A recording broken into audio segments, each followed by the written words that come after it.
Bienvenue, chers fidèles de l'émission Majuscule Propos. Un plaisir d'être avec vous. Forcément, actualité oblige, la sécurité régionale nous impose d'y revenir et surtout d'insister sur la situation au niveau de la région, avec notamment la prise de la ville de Goma par les rebelles du M23, AFC M23, qui sont aujourd'hui qui contrôle la ville de Goma et ses environs, mais également une partie du sud de Kivu. Aujourd'hui, la question qu'on se pose après la prise de Goma, c'est quoi la suite des événements? Quel est le plan que ce mouvement a pour la ville de Goma et qu'en est-il de son agenda initial, mais surtout avec la prise de Goma, on a vu des voix se lever aussi bien au niveau de la région qu'au niveau de la communauté internationale. Qu'est-ce que la prise de Goma va impacter déjà sur le Rwanda, puisque Goma étant voisin avec le Rwanda, il y a eu des menaces sur la sécurité du Rwanda. Un des éléments que le Rwanda a toujours dénoncé par rapport à sa sécurité nationale. Aujourd'hui, on va maintenant voir au sein même de cette situation, on sent qu'il y a eu des échanges de part et d'autre entre le Rwanda et l'Afrique du Sud. Comment est-ce que le conflit qui est présenté comme un conflit sur le territoire congolais, aujourd'hui on retrouve deux pays, le Rwanda et l'Afrique du Sud, qui par la voie diplomatique s'échangent et surtout par médias interposés s'échangent sur cette question. Qu'est-ce qui se passe entre le Rwanda et l'Afrique du Sud? Pour comprendre ces trois éléments, nous sommes avec Tite Gatabazi Rutikanga. Il est avocat de formation, il est éditorialiste et analyste politique, connaisseur fin de la région des Grands Lacs. Merci Tite d'être avec nous. Merci beaucoup pour l'invitation. On doit reconnaître, Tite, que ça a été une semaine et surtout ça va être des semaines très mouvementées au niveau de la région, de l'actualité de la région.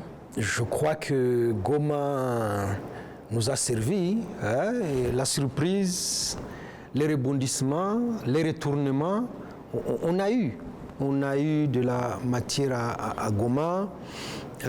D'abord la surprise parce que quand l'AFC M23 prend Ngungu, Lumbishi, descend sur Minova, tout le monde dit c'est le Sud Kivu qui est à la une, et donc plutôt que d'aller à Bukavu, ils viennent sur Goma.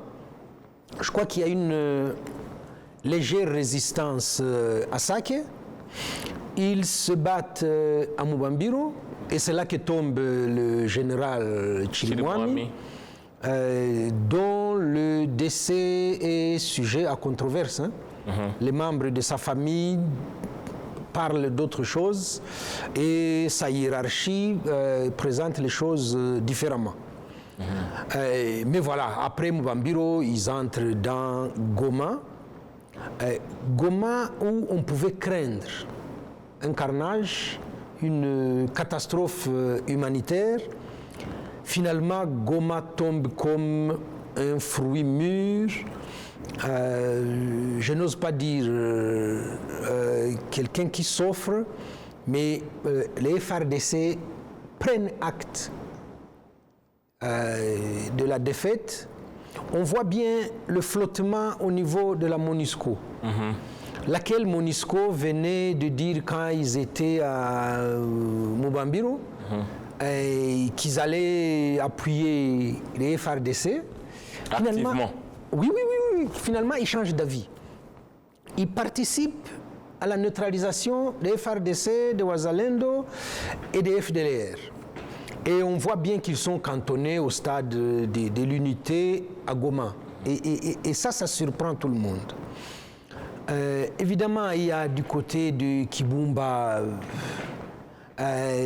où il y avait, je crois, des positions FDLR, où est tombé leur chef, le général Omega. Et donc, dans un esprit de revanche, dans l'application de l'idéologie génocidaire, ils balancent des bombes sur le Rwanda. Ils n'ont pas d'adversaire en face. Ils ne sont pas en train de se battre, mais ils lancent des bombes sur le territoire rwandais pour détruire. Après, quand même, on voit que même les mercenaires se sont rendus. Et ils sont confus. On voit tout de suite que le M23 maîtrise la situation. Il n'y a pas de panique à Goma. Et dans les 2 jours qui suivent, voilà, ils sont en train de faire le Salongo. Les camps des réfugiés se sont vidés. À Kibumba, il n'y a plus personne. À Kanyarushiche, il n'y a plus personne. Et donc, il faut craindre que ce qu'on appelle les humanitaires s'attaquent au M23 en pensant que c'est eux qui leur ravissent leur gagne-pain. Parce qu'il faut quand même qu'ils arrivent à justifier leur présence là-bas. Ils ont retenu les gens pendant 30 ans et aujourd'hui, ils rentrent spontanément chez eux. Donc voilà, en gros, c'est un peu ça. Évidemment, il y a ce que vous avez dit sur les gesticulations en Afrique du Sud. On va y revenir, Voilà. hein, les gesticulations et surtout l'impact et surtout que cela a produit, que ce soit comme vous le voyez en image avec nos équipes, notamment Jean-Pierre Kagabo et Isaba Yodegol qui étaient sur place, qui ont fait un travail en tout cas louable. La question qu'on se pose maintenant à Tite, ces images... je ne sais pas l'interprétation qu'on doit faire de ce qui s'est passé avant ou de ce qui s'est passé avant l'entrée du M23 à Goma. Parce que lorsqu'on voit le matériel, quand on voit ces équipements militaires, on s'est dit... C'est vrai, on le savait, on le disait, Goma était devenue une ville militarisée ou surmilitarisée. Mais lorsque vous voyez ça, c'est quand même au-delà de l'entendement, Tite. Est-ce que ça représente, c'est l'image de ce que craignait par exemple le Rwanda devant sa porte? Non, le Rwanda l'a dit, le Rwanda l'a documenté, le groupe des experts du renseignement l'avait suffisamment dit. Mais quand vous voyez l'arsenal, c'est vrai, qu'il y a à l'aéroport de Goma, vous vous dites Goma est une fois un camp militaire. Regardez le contraste avec l'armement qu'il y a, le nombre de militaires qu'il y a et l'insécurité qu'il y avait en ville. Regardez, le contraste on aurait pu aller vivre à Goma pour dire, si vous êtes à Goma, vous êtes en sécurité. Il y a un militaire à chaque mètre carré. Ça n'est pas le cas. Vous voulez dire que la présence des hommes en uniforme, ou en fait de tous ces groupes, et aussi les équipements militaires, ça ne reflétait pas, on doit dire c'est un déphasage avec le niveau de sécurité. L'insécurité qui prévalait à Goma. Les gens mouraient à chaque coin de rue. Les motards, on les ravissait leurs motos. On ne pouvait pas passer d'une rue à l'autre sans se faire agresser. Et c'est ça le contraste que je relève. Est-ce que cette situation, elle était une situation faite à dessein ou c'était une situation devenue ingérable? Non, je crois que ça échappait vraiment au commandement des FARDC parce que on a toujours dit ici, Il y a une cacophonie au niveau du commandement. Il y a des égos entre les généraux, les colonels et les autres. Et il y a une course comme ça, comme dans un Far West, où on court vers la richesse. Les militaires qui sont comment vous affectés... dites, mais si. Quand même, comment on parle ici des hommes en uniforme avec une mission bien spécifique. Il y a une question militaire. Comment vous dites encore qu'ils viennent encore? Ils viennent parce que... Comment vous les associez encore aux affaires? Cela est dénoncé par les Congolais d'abord eux-mêmes, qui expliquent sur les réseaux sociaux que quand un militaire est affecté au Nord Kivu, chez lui, on fait la fête. Il va s'enrichir. Donc ça, ce n'est pas un secret pour personne. Vous parlez du militaire haut gradé ou... Des hauts gradés jusqu'aux officiers. Ou des soldats? Les soldats, non. Les soldats sont les parents pauvres de l'armée congolaise. Et deuxième chose est dit, 260 groupes armés à l'est du Congo, ça doit parler aux gens. Qui entretient ces groupes armés? Que viennent faire ces groupes armés dans ce pays? Est-ce qu'ils ont des revendications politiques? Non. Ils sont là pour garder les carrés miniers des hauts gradés et des hommes politiques et vraiment pas pour se battre. C'est pour ça que le pouvoir de Kinshasa a sous-traité sa sécurité. Sous-traiter sa sécurité, tout à l'heure on va revenir déjà aux forces en présence à Goma parce que c'est une ville, on a dit, surmilitarisée. Surmilitarisée, oui. Mais surmilitarisée, pas avec une seule force, parce que lorsqu'on parle normalement d'un pays, on parle de son armée régulière, régalienne. Les FARDC, en principe, ce sont les forces qui se battent contre du gouvernement congolais. Et maintenant, à titre, il y a eu toute une mosaïque de forces. De forces, oui. Avec quel objectif? Est-ce qu'en face, il y avait le M23?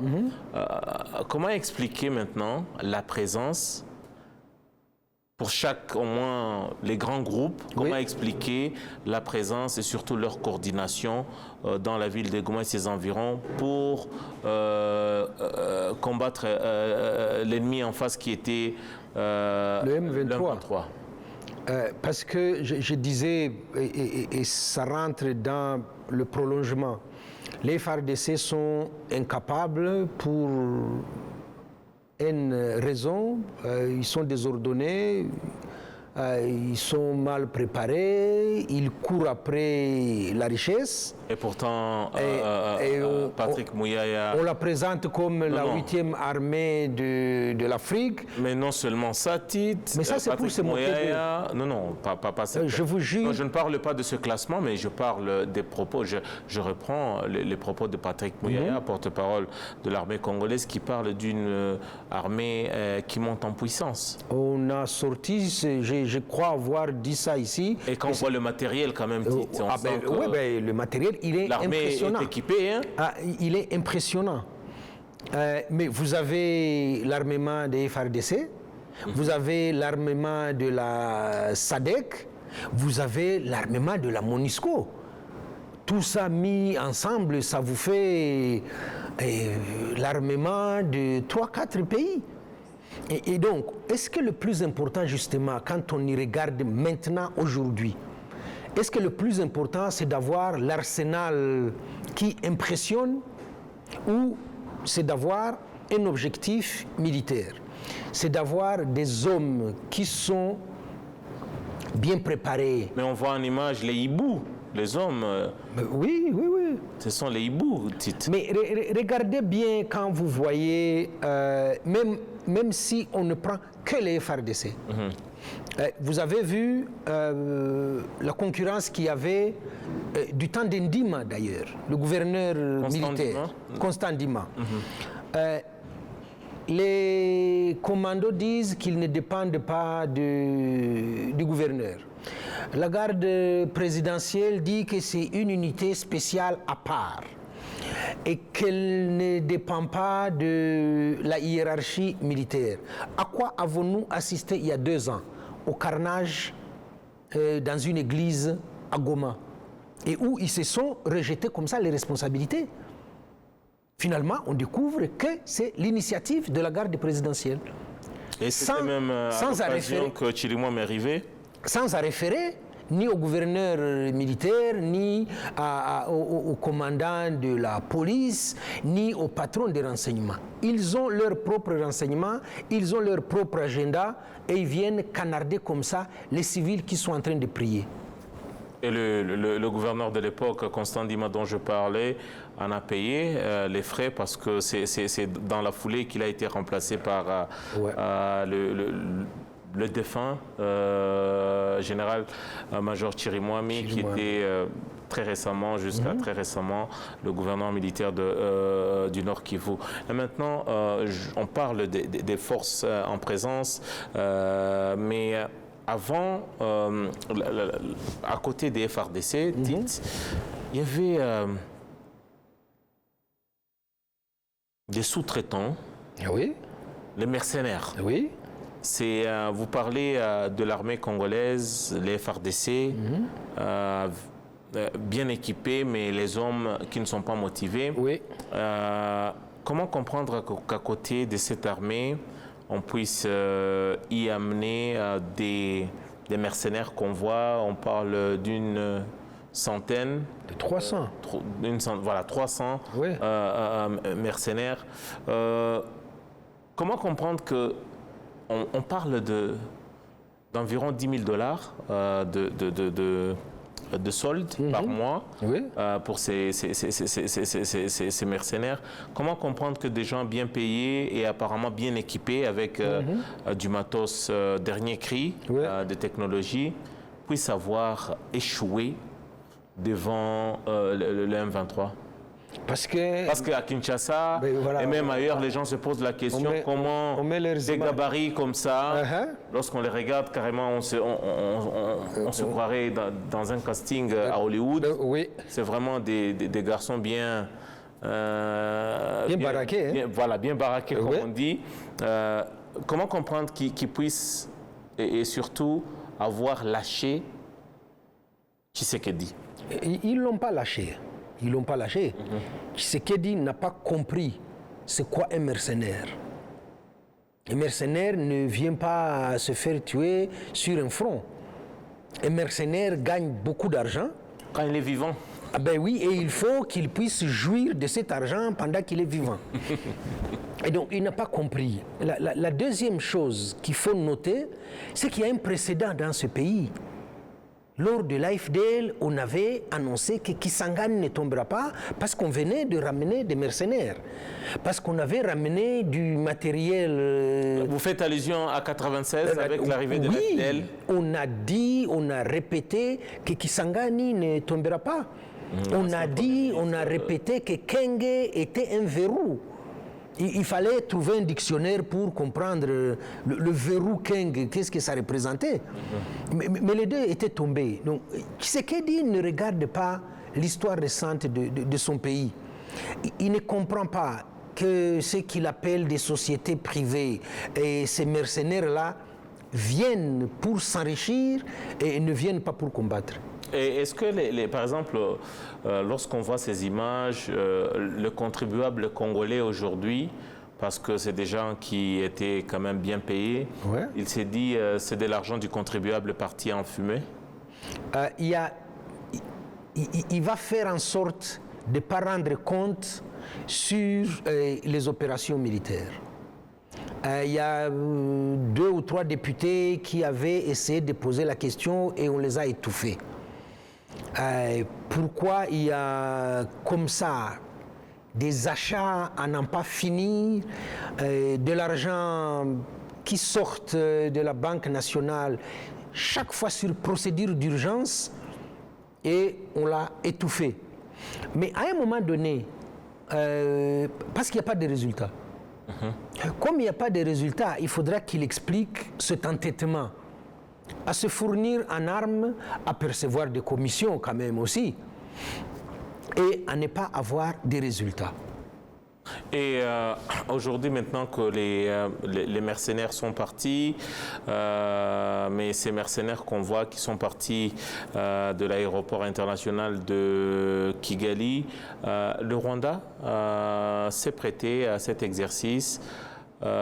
Comment ça s'explique sur le plan de la diplomatie ou stratégique, le fait que le Rwanda ait accordé ce corridor? Parce qu'on nous dit que ils sont ressortissants d'un pays et c'est leur pays qui ont demandé par le canal diplomatique au Rwanda, s'il vous plaît, est-ce que vous pouvez faciliter leur passage? Et le Rwanda l'a fait de bon cœur. Mais le Rwanda a accueilli des réfugiés congolais.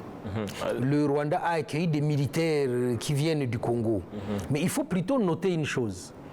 Les militaires FARDC oui, qui sont venus au Rwanda comme réfugiés. Oui. Voilà. La logistique qui a servi à Rubavu. On n'a pas vu des ONG occidentales.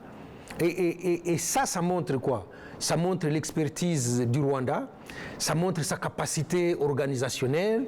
Ces gens ont été accueillis, pris en charge tout de suite et mis dans des conditions, on va dire, acceptables. Sans l'aide des ONG, j'insiste sur ça. Ouais. Sans aide des ONG, Tite, c'est vrai, on parle de la défaite ou de la déroute des FARDC, ces mercenaires, mais quand même, au XXIe siècle, en 2025, nous parlons du mercenariat, Tite. Nous savons que sur le plan international, il y a des lois qui existent contre le mercenariat. Déjà, comment interpréter cette situation? N'est-ce pas une situation qui devrait ou qui pourrait être embarrassante pour le régime de Kinshasa? Ça, c'est le rôle des Nations Unies. Ça aurait dû être martelé ça ne semble pas plutôt au Conseil de sécurité. Ça devrait. Pourquoi ce silence, par exemple? Comment expliquer ce silence de ce mercenariat comment expliquer ça? Au vu et au su de tous. Comment expliquer ça? Là, c'est à côté de la MONUSCO, oui, les gens qui combattent à côté des forces onusiennes. Oui, c'est aussi ça l'embarras qu'il y a quand vous voyez des déclarations diplomatiques. Qu'on passe à côté des FDLR, qui sont des forces génocidaires, qu'on passe à côté des mercenaires et qu'on s'en prenne comme ça au M23, il y a du 2 poids 2 mesures. Mais au-delà, justement, les Nations Unies sont dépositrices des instruments juridiques internationaux. Le mercenariat est interdit par le droit international. Mais vous faites cohabiter les forces des Nations Unies avec les FDLR et avec les mercenaires. Ça fait mauvais genre. Ce cocktail, comment ça s'appelle? C'est un mauvais genre. Ça doit les ennuyer. Quand quelqu'un le dit et le rappelle, il y a quand même des organisations internationales qui ont essayé d'en parler. Et vous voyez bien que dans la communication, la patronne de la MONUSCO était tout le temps très embarrassée, passait rapidement sur l'usage des mercenaires dans des conflits armés. Madame Keïta. Voilà. Mais bon, ça fait partie des cailloux qu'il y a dans la chaussure du président Tshisekedi. En tout cas sur le plan diplomatique. Voilà, sur le plan diplomatique, mais maintenant, Tite, c'est vrai, il y a beaucoup de choses qui se font. Si on revient sur terrain, à Goma. Goma est tombé. Goma, c'est entre les mains du M23. C'est quoi la suite des événements? Parce que Tite, ça, ce n'est pas la première rébellion qui prend Goma.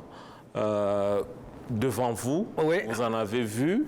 Ce n'est pas la première rébellion qui prend une ville de l'Est du Congo parce que l'histoire nous renseigne aussi. Il y a eu des Jean Chikram, il y a eu des Pierre Moulele et autres. Moulele n'avait pas pris de ville. Hein? Dans le sud Kivu, dans le Fizi. Sangani. Et il avait pris dans la plaine de Ruzizi, mais pas pendant longtemps. Mais Jean Skram s'était proclamé à Bukavu, sur les ondes d'une radio étrangère d'ailleurs. Oui, mais après ça, on a vu les ex-Katangais, les gendarmes Katangais, comme on les appelait, qui avaient pris Kolwezi et qui, eux, étaient restés pendant quelques mois. Il a fallu que les Marocains viennent, les légionnaires français, pour les déloger. Voilà. Donc, on a vécu tout ça. Maintenant, aujourd'hui, autre temps, autre mœurs, le disait encore Cicéron. Mais aujourd'hui, le M23, maintenant qu'il est, on doit dire, devant une population d'environ 2 millions, Goma, mais il y a aussi les alentours. Quelle est la lecture maintenant de la situation où, comme on dit, le M23 a-t-il du pain sur la planche? Oui et non. Oui, parce qu'il faudra faire très attention. Il y a une cabale contre le M23 qui n'a pas pris. Maintenant, on va, orchestré par j'espère, orchestré par le pouvoir de Kinshasa et ses relais. Maintenant, j'espère que le monde entier comprend que le M23 a des revendications, que ces revendications sont légitimes, que le passage obligé s'appelle le dialogue politique. Dites, sans vous couper la parole, vous dites que le monde comprend, le monde entier comprend, mais dites, lorsqu'on fait un tour dans les médias traditionnels au niveau international, tout le monde reprend la rhétorique du M23 qui s'est emparé des sites stratégiques miniers et que tout l'agenda derrière c'est les minéraux. Ce sont les minéraux. Pour vous parlez d'un agenda que tout le monde a compris. C'est de cet agenda dont vous parlez. Pour ceux qui connaissent Minova, il n'y a pas de minéraux. Sake, il n'y a pas de minéraux. On peut étaler. Au Bunagana, il n'y a pas de minéraux. Mais vous sautez Rubaya. Vous sautez Rubaya est un petit coin sur l'étendue du territoire congolais. Là où je dis que c'est malhonnête, Rubaya a toujours été exploité. Parce que la Goma est tombée, mais on insiste sur Rubaya. Pourquoi Rubaya revient? 2 secondes. Rubaya a toujours été exploité. On n'a pas vu de papiers, on n'a pas vu de reportages sur Rubaya. Rubaya appartenait au député Mwangachuchu. On le lui a pris de force. On n'a jamais parlé de ceux qui exploitaient Rubaya après Mwangachuchu. Donc, il y a... Voilà. C'est ces amalgames-là qui vont faire du mal à l'image du M23.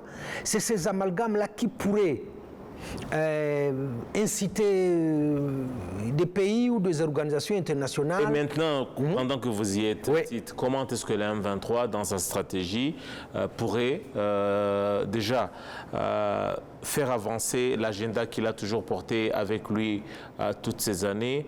Comment se détacher? Comment faire voir et savoir à la face du monde leur agenda qui n'a rien à voir avec les sites miniers? Oui, l'agenda du M23 est très clair. Ils en parlent à ceux qui veulent comprendre. Ils revendiquent des droits. Ça veut dire qu'ils ne sont pas dans la conquête des territoires. Or, la rhétorique à Kinshasa veut que ce soit des conquêtes des territoires. Le M23, partout où ils ont été avant qu'ils n'arrivent à Goma, ils sécurisaient les territoires. La population déplacée venait vers les endroits où se trouvait le M23. Et ça, on le voit même à Goma. Les gens sont rentrés dans leur foyer sans qu'ils ne soient accompagnés par le HCR ou le CICR. Donc, le M23 a l'obligation, et ça va peser beaucoup, de montrer à la face du monde que ça n'est pas des sauvages. De montrer à la face du monde cette capacité organisationnelle à sécuriser et à administrer. Et comment? C'est par des conférences de presse comme on a vu avec Nanga à Goma qu'il va falloir communiquer à cette communauté internationale. C'est par des communiqués écrits qui sortent, qui apparaissent sur les réseaux sociaux. Quelles sont par exemple les stratégies aujourd'hui qui puissent permettre au M23 de faire connaître à la face du monde? Écoutez, voici qui je suis et ce pourquoi je me bats différent de ce qui est reporté la présentation qui est faite. Voilà. C'est d'abord cette population qui rentre. Okay. Ça veut dire que la population n'a pas peur. Le territoire. Tout le matraquage qui a été fait n'a pas pris. Ils quittent les camps de déplacés, ils y rentrent parce que c'est le M23 qui est là. Je crois qu'ils ont l'obligation juste de montrer ça. C'est factuel. C'est le fait qu'ils commencent à imprimer un autre état d'esprit. J'ai vu que tout le directoire était là en train de faire le salongo. Ça n'existe pas parce que Kinshasa est une poubelle à ciel ouvert. Et donc, Goma va devenir la vitrine de la propreté. Ça change. Hein? Il faut qu'ils administrent la province déjà. Ils doivent avoir des cadres qui ne cèdent pas à la corruption et ils doivent le dire, ils doivent le montrer. Voilà, je crois qu'en gros c'est ça, sinon le reste, la population a la sécurité, les commerces ouvrent, tout le monde vaque à ses occupations, on maintient les fonctionnaires qui étaient en poste, et juste il faudra leur expliquer que la corruption et les détournements, ça c'est fini, c'était du temps des autres. Voilà, ça c'est d'un côté, on a le M23 donc, qui passe à la gestion.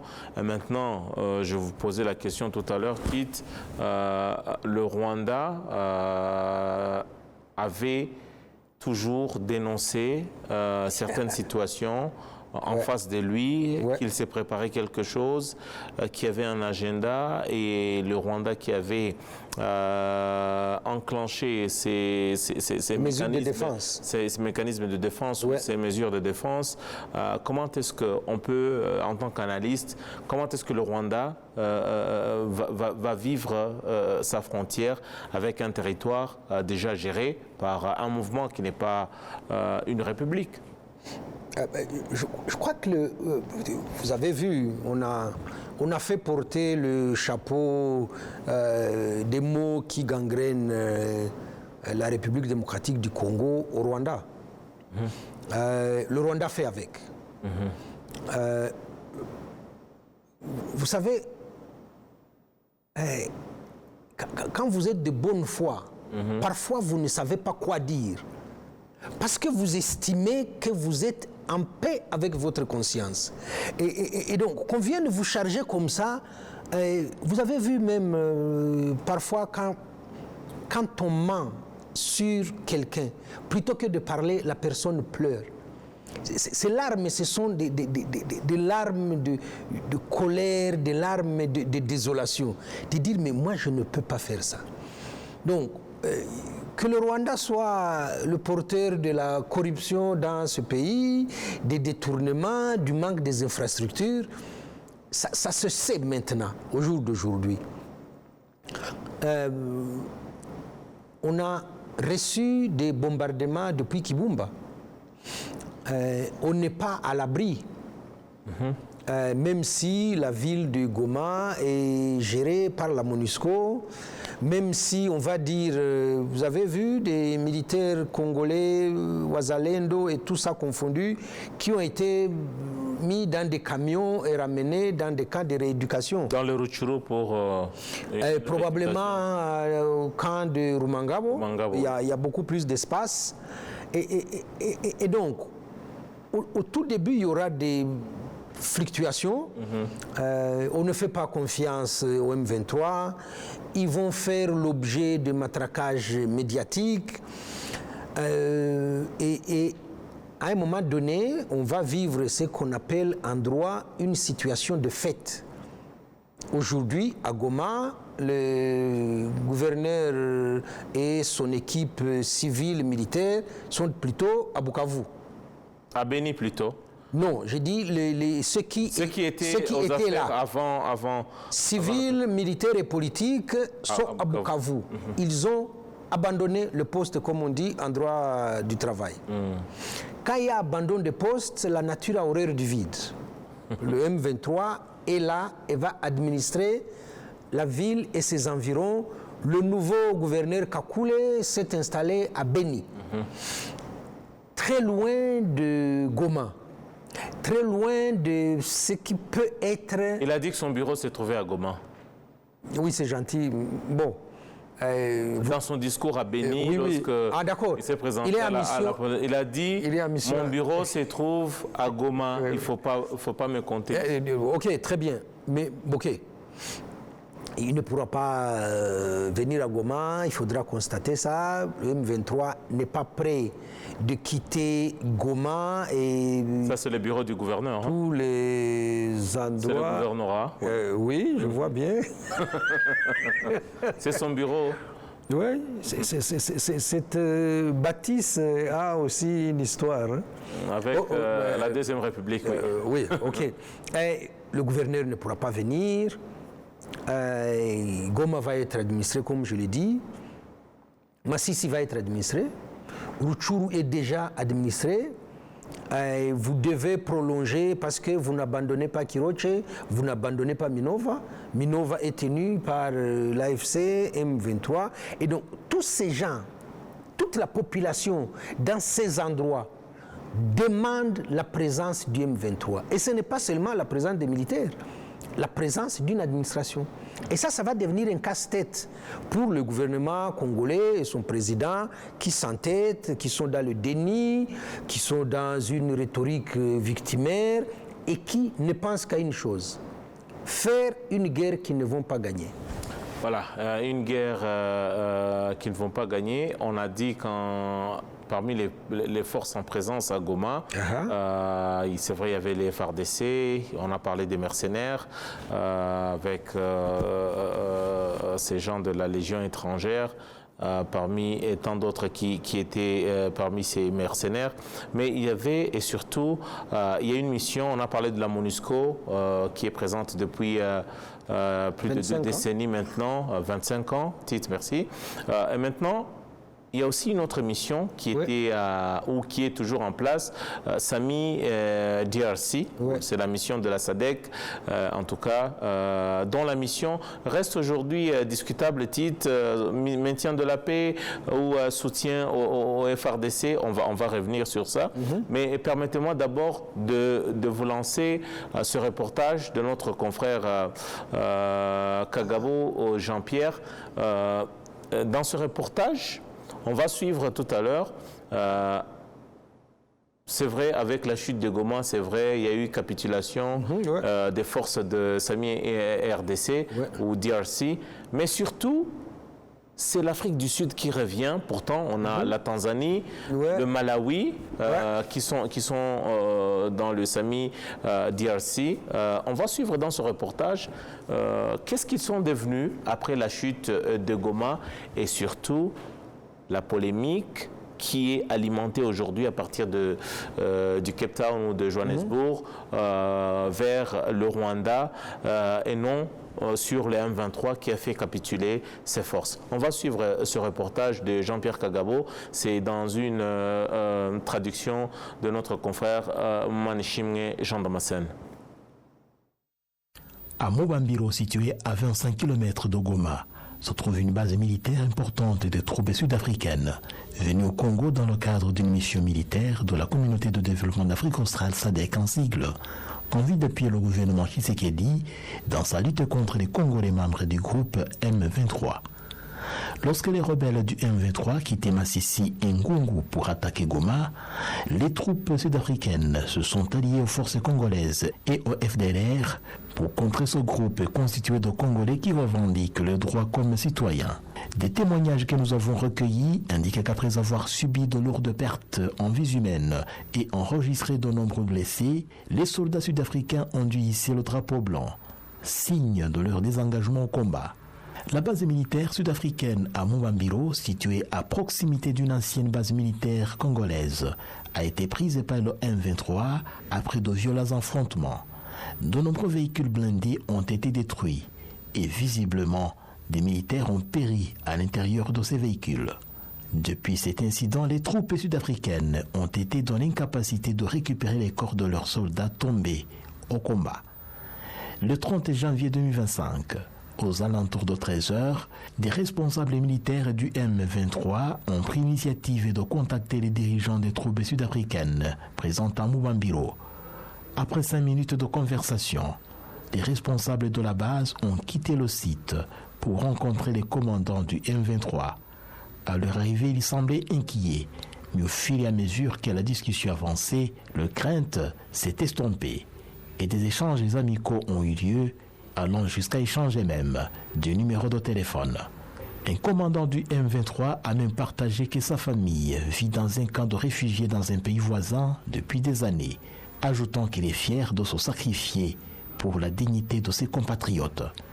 Et à lui de demander aux militaires sud-africains pourquoi ils se sont alliés au gouvernement Tshisekedi et les forces génocidaires des FDLR contre des citoyens congolais qui réclament leurs droits.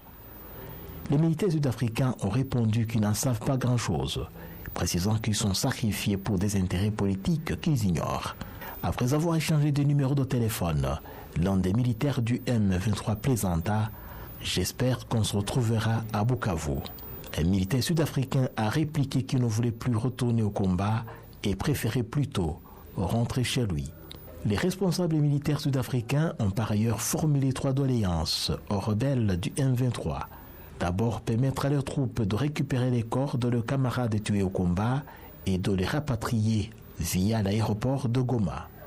Ensuite, leur permettre de fouiller les zones où se sont déroulés les combats afin de chercher les corps des soldats tués, afin de faciliter la tâche pour s'approvisionner en vivres et récupérer d'autres équipements stockés dans la ville de Goma et en cas de nécessité de les escorter avec des véhicules blindés pour éviter d'éventuels vols. Après avoir écouté ces demandes, les commandants du M23 ont assuré qu'ils transmettraient ces requêtes à leurs supérieurs et promettaient de les aider.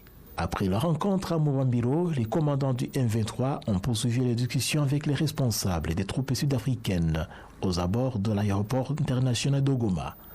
Les discussions étaient cordiales, bien que certains soulignent que les militaires sud-africains ont collaboré de manière directe avec les forces congolaises et les FDLR lors des affrontements près de l'aéroport de Goma, d'où des tirs ont également visé le sol rwandais. On rapportait qu'actuellement, l'armée sud-africaine dispose de cette compagnie de soldats à Goma, à Mubambiro et aux abords de l'aéroport de Goma.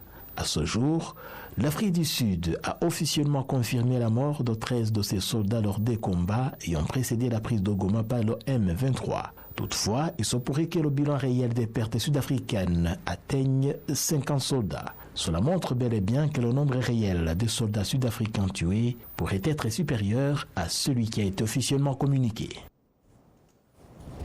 Merci beaucoup à Jean-Damascène Manishimwe qui nous traduisait donc le reportage de Jean-Pierre Kagabo et Isawayo De Gaulle qui ont abattu un travail de titan.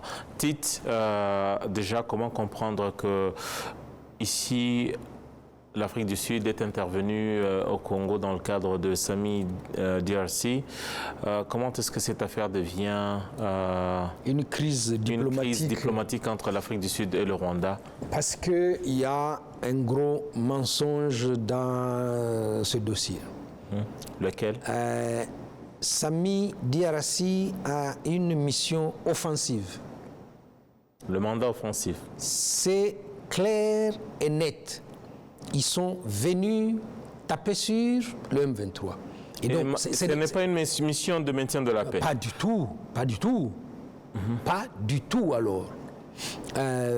Si on a fait partir les troupes East African Force, c'est parce que ces troupes-là avaient une mission d'interposition.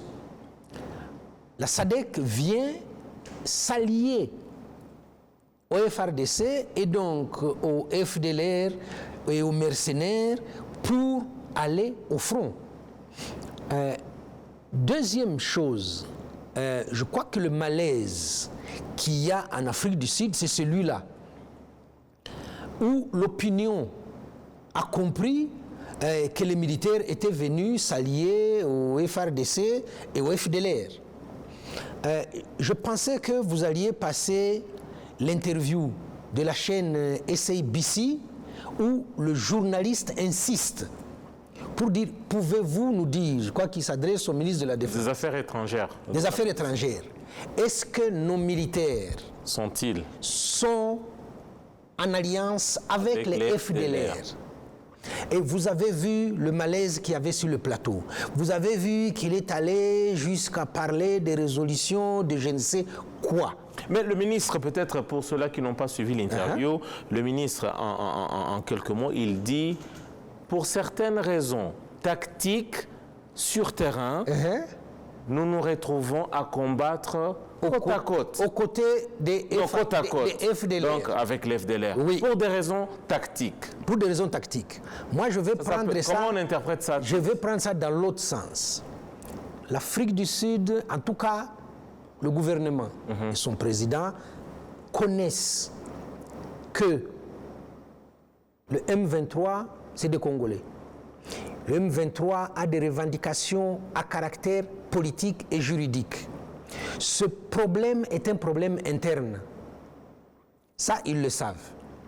Mais pour des mobiles d'alliance, pour des histoires de business, on met les troupes à disposition. Il y a des choses que vous ne devez pas quand même passer sous silence. Oui.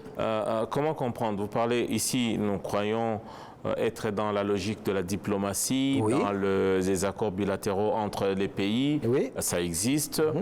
Est-ce qu'il y a-t-il des intérêts au-delà, pour l'Afrique du Sud ou pour le président Cyril Ramaphosa, oui, qui sont au-delà des intérêts que la SADC, en tant qu'organisation, a en RDC? C'est ce que le journaliste a démontré quand il interrogeait son ministre. Non, vous, les informations, je pars vos canaux disent quoi? Je pars de ce constat que les troupes sud-africaines n'ont rien à faire en République démocratique du Congo. Sauf à venir dans le cadre bilatéral, entraîner les militaires. Il paraît qu'eux aussi ont des soucis pour ça.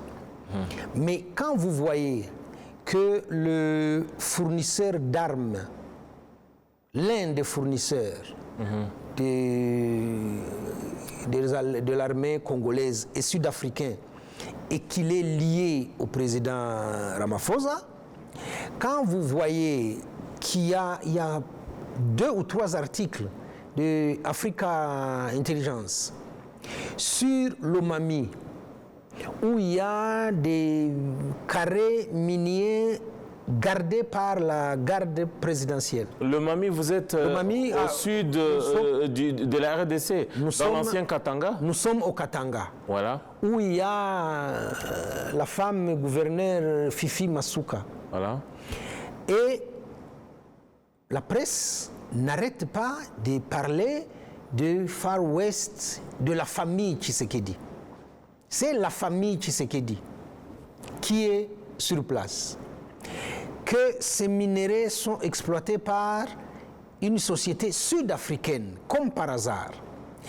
Que la très distinguée première dame, comme on l'appelle respectueusement à Kinshasa, quand elle fait des déplacements en province, elle ne va pas chez elle à Kabare. Elle va au Lomami. Et chez elle, c'est au sud Kivu. Elle va saluer Fifi Masuka. Ce n'est pas pour ses beaux yeux. Comment expliquer que les armes qui viennent d'Afrique du Sud sont vendues au Congo par un ami au chef de l'État sud-africain, que la société sud-africaine se retrouve, on peut parler d'autres endroits. Et donc, je pense très honnêtement, et je ne le dis pas avec rancœur, je le dis objectivement, le président Ramaphosa a un problème de conflit d'intérêts. Voilà. Donc ici, il s'agit plus du président Cyril Ramaphosa et beaucoup plus qu'avec une question de l'Afrique du Sud en tant qu'État. Ce sont les intérêts individuels qui priment sur les intérêts de l'État. Je parle d'un conflit d'intérêts. Lui, comme businessman ou ancien businessman qui a gardé un pied dans les affaires, qui est aujourd'hui chef de l'État, il commence à y avoir des collisions. Une certaine il ne sait pas se dissocier entre l'homme d'État et l'homme d'affaires qu'il est. Il n'est pas arrivé à le faire. Le vendeur d'armes reste un ami, ce qu'on appelle les visiteurs du soir. La compagnie sud-africaine, dit-on, a ses entrées au palais et donc il n'arrive pas à dire j'ai fait le business, j'ai fait fortune, au revoir, ça c'est pour ma famille, maintenant je fais que de la politique pour l'intérêt de mon pays. Et donc, regardez un peu les interventions qu'il y a dans les médias en Afrique du Sud. Au nom de quoi et pour quel compte nos militaires sont en République démocratique du Congo, on n'arrive pas à le dire. Ce n'est pas pour un maintien de la paix. Il faut que ça soit vraiment clair et très clair. Ils sont venus bouffer du M23, ils n'y arrivent pas, ils ont mis le drapeau blanc sur leur campement. Voilà, c'est un peu ça la question. Maintenant, Tite, il y a très récemment également, la question a été saisie. Il est prévu une rencontre entre l'EAC et la SADC. Je vous vois sourire. Oui. Êtes-vous optimiste ?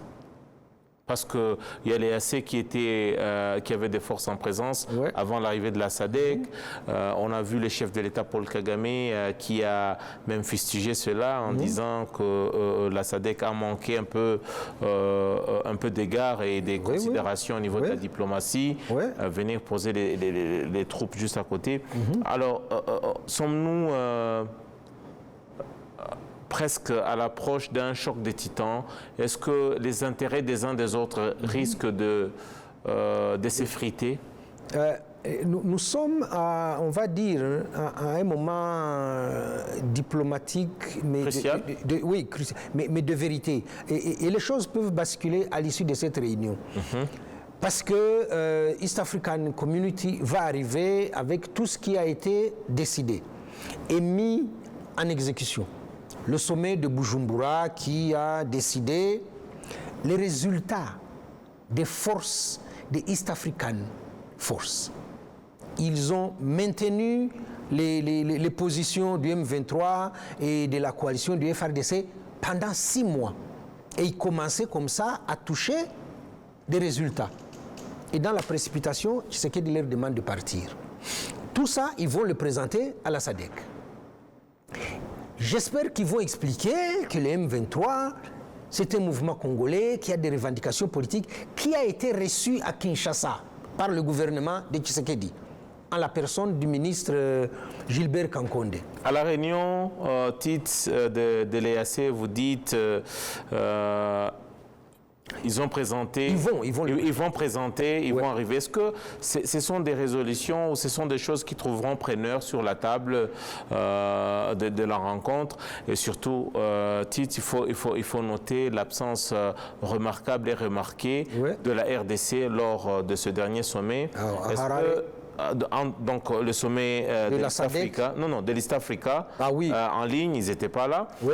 Est-ce que c'est de bon augure tout ça? Est-ce que le Congo, sur qui les débats sera centré, le fait qu'il soit absent dans ce concert des nations au niveau de la région? Ça montre combien la diplomatie congolaise est déroutante.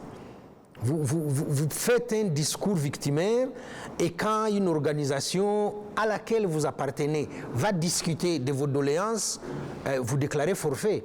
Il y a quelque chose qui ne va pas là. Le gouvernement congolais veut une chose, je crois. Venez vous battre pour moi et prenez des sanctions contre le Rwanda. Il n'y a pas d'autre discussion. Le président Kagame, dans ses mots, au cours de cette réunion, il dit « Nous tous ici pouvons voir ce qui allait advenir. » C'est une situation que tout le monde pouvait voir arriver. Tite, comment tout le monde a pu voir ça arriver et qu'on puisse avoir laissé ça arriver? Parce que vous avez eu le génocide contre les Tutsis en 1994 au Rwanda, tout le monde avait vu venir.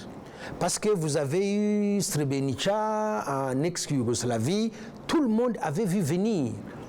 Et on se voile comme ça à la face, on va de réunion en réunion, on a des discours alambiqués.